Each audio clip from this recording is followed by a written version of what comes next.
ASUS Transformer tablets usually have three key things going for them.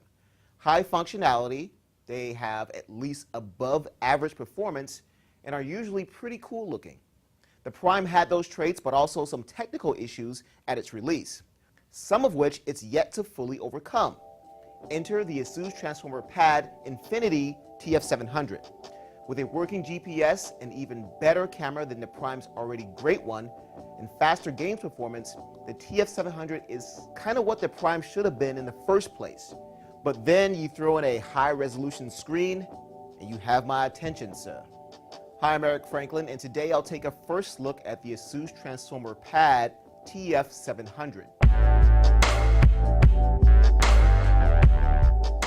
The TF700 feels as light as the Prime, and looks a lot like it too, but ASUS made at least one notable change.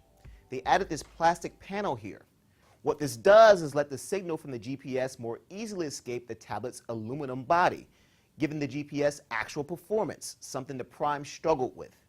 All the physical features, the micro HDMI, micro SD slot, headphone jack, multiple microphone pinholes, and volume rocker are the same on the TF700, but ASUS moved some of them around to different areas.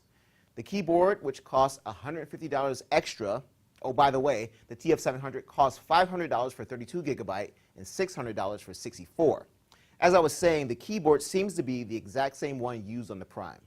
The most exciting thing about the TF700, especially if you already own a Prime, is the screen resolution. It's 1920 by 1200. That's the highest anyone's done for an Android tablet so far. The Prime's resolution is 1280 by 800. And at first, it's kind of hard to tell the difference. On the home screen, you have to get close to text on app icons to really notice it. You notice it more with text on the web, but again, it doesn't necessarily jump out and grab you. And it's not until you're looking at them side by side that you start to appreciate it. The biggest difference I saw was when I looked at ebooks. The text is obviously blacker and sharper.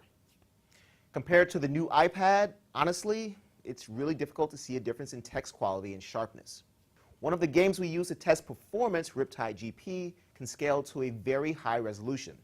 Well, on the Prime, scaling that high would also lower the frame rate, but on the TF700, thanks to the faster processor, the TF700 has a 1.6 gigahertz CPU compared to the Prime's 1.3, you can run Riptide at its highest resolution with no noticeable dip in performance.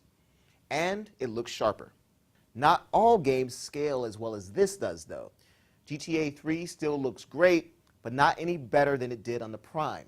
2D games like Angry Birds look pretty much the same on the new screen as well.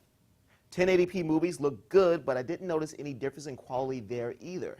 Beyond the resolution, the TF700 handles contrast and color much better than the Prime. Yep, the Super IPS mode is still here, still awesome, and still makes reading outside in the sunlight less of a pain.